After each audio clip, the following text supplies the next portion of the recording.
پیارے بچوں، حسن اس وقت بہت چھوٹا تھا جب اس کی والدہ اسے اکیلا چھوڑ کر اس دنیا سے چلی گئی تھیں۔ ستیلی ماں کی مسلسل مار پیٹ اور ہر وقت برا بھلا کہنے نے اسے انتہائی ڈھیٹ اور بالکل بے حس بنا دیا تھا، اسی لیے وہ ہر کسی سے جھگڑتا رہتا تھا۔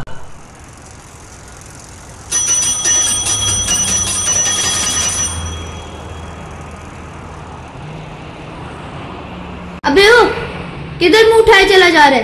وہ میں اپنے ماموں کے پاس جا رہا ہوں۔ اچھا زیادہ باتیں نہ بنا، اپنی سائیکل دے، ذرا میں چکر لگا کر آؤں۔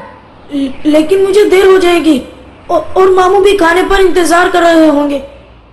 حسن نے ارشد کی ایک نہ سنی اور سائیکل لے کر فرار ہو گیا، اور 1 گھنٹے بعد آ کر سائیکل ارشد کے سامنے زمین پر پھینکتے ہوئے بولا، لے، اور خبردار جو میرے گھر تک بات پہنچائی تیری کھال کھینچ لوں گا میں۔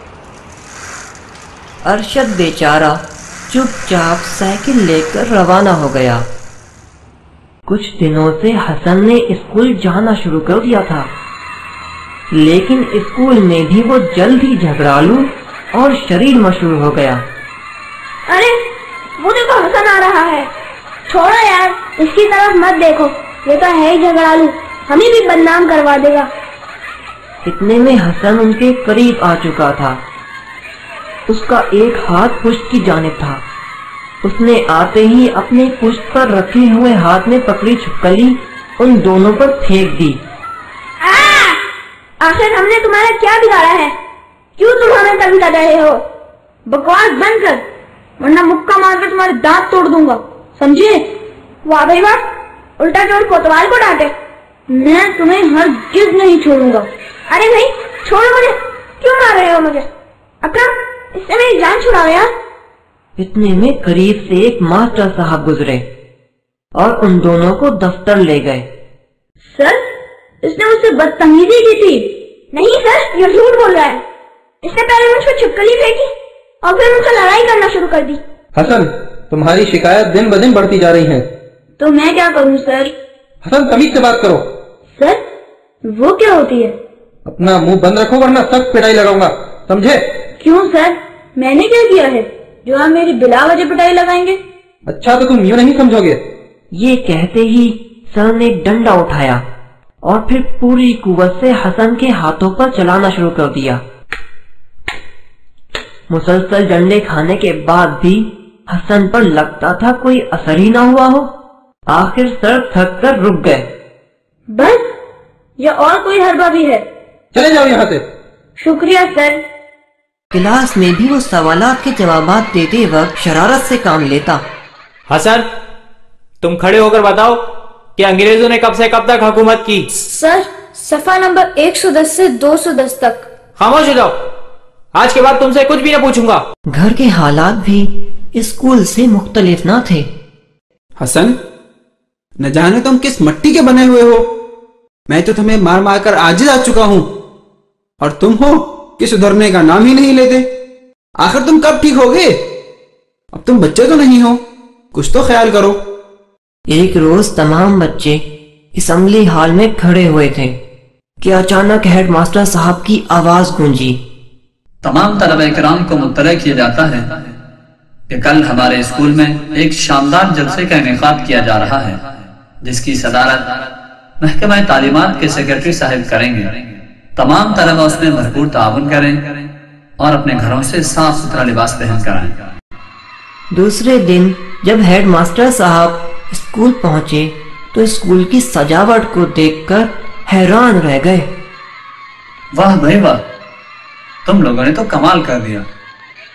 مجھے تو ایسا محسوس ہو رہا ہے جیسے میں کسی دوسرے اسکول میں آ گیا ہوں۔ اچھا، میں ذرا آفس میں چلتا ہوں۔ عمیر، آپ ایسا کریں، ماسٹر ندیم کو کہیں کہ وہ آفس میں آ جائیں، میں ان سے کچھ بات کرنا چاہتا ہوں۔ ٹھیک ہے سر۔ السلام علیکم سر، کیا میں اندر آ سکتا ہوں؟ وعلیکم السلام، جی اندر آئیں۔ سر، آپ کو ہیڈ ماسٹر صاحب نے آفس میں بلایا ہے۔ صحیح ہے، آپ چلیں، میں آتا ہوں۔ شکریہ سر۔ سر، کیا آپ نے مجھے بلوایا تھا؟ جی ہاں، وہ دراصل مجھے حسن کی جانب سے کھٹکا لگا ہوا تھا، ایسا نہ ہو کہ وہ سارا پروگرام خراب کر دے۔ تم ایسا کرنا کہ اس کے ساتھ بہت ہی اچھا معاملہ رکھنا، اور طلبہ میں جو کیک تقسیم ہوگا اس میں سے اسے زیادہ حصہ دینا۔ اسے یہ بھی بتانا کہ جن بچوں کو انعام ملے گا اس میں تمہارا نام بھی ہے، تاکہ وہ شرارت سے باز رہے۔ صحیح ہے سر۔ اور پھر کچھ ہی دیر بعد محکمہ تعلیمات کے سیکریٹری صاحب کی کار اسکول میں داخل ہوتی ہوئی نظر آئی۔ ہیڈ ماسٹر صاحب خود انہیں لینے کے لیے گئے، اتنے میں اسکول کے چپراسی نے ہال کی جانب دوڑ لگا دی۔ ارے دروازہ اندر سے کس نے بند کر دیا؟ چلو دوسرے دروازے سے داخل ہو کر کون لوں گا۔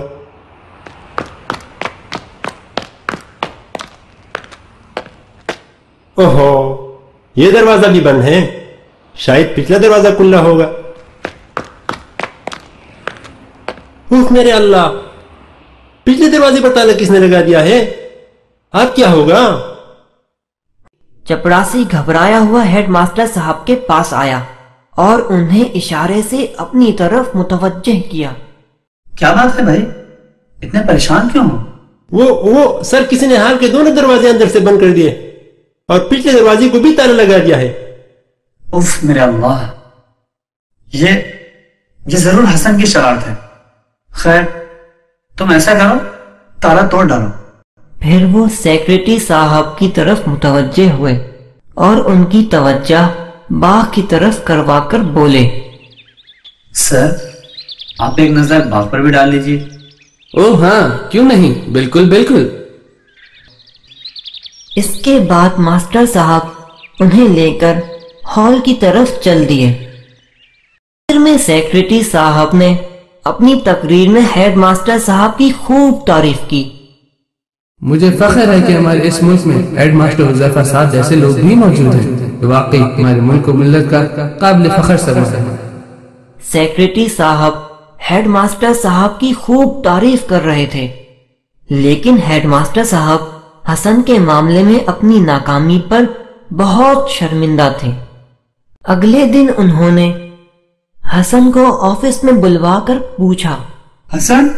یس سر۔ تم نے کل ایسی خراب حرکت کیوں کی؟ تم نے اتنا بھی نہ سوچا کہ اسکول بدنام ہوگا اور تمہارے اساتذہ کی بے عزتی ہوگی؟ سر میں نے کوئی حرکت نہیں کی اور نہ ہی مجھے کسی بات کی کوئی خبر ہے، زبردستی مجھے پھنسانے کی کوشش کی جا رہی ہے سر۔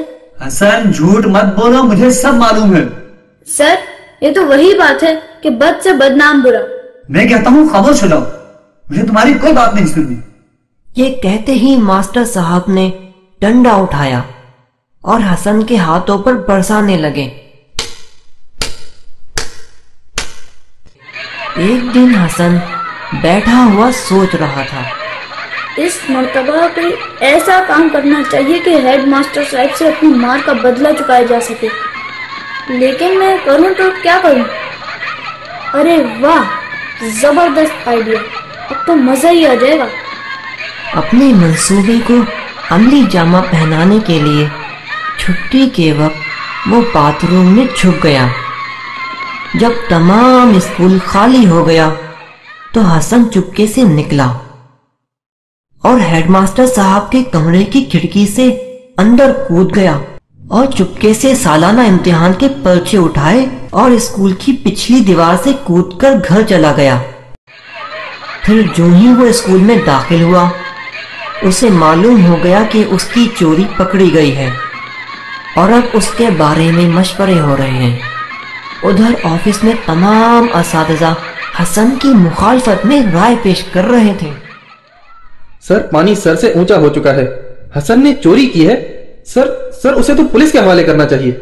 سر کم از کم اسے اسکول میں رکھنا تو سراسر بیوقوفی ہے۔ اسے یہاں رہنے دیا گیا تو دوسرے لڑکے بھی خراب ہو جائیں گے۔ ایک گندی مچھلی پورے تالاب کو گندا کرتی ہے۔ سر اگر اس بات کو نظر انداز کر دیا گیا تو اسکول کی کوئی حیثیت نہ رہے گی اور ہم لوگ بدنام ہو جائیں گے۔ سر ہیڈ ماسٹر صاحب تمام باتیں خاموشی سے سنتے رہے، لیکن ان کے دل سے یہی آواز آ رہی تھی، تم نکمے ہو، پڑھانا نہیں جانتے، کیا صرف مارنا ہی علاج ہے؟ کوئی نئی تدبیر کرو، حسن کو تباہی سے بچانا تمہارا کام ہے۔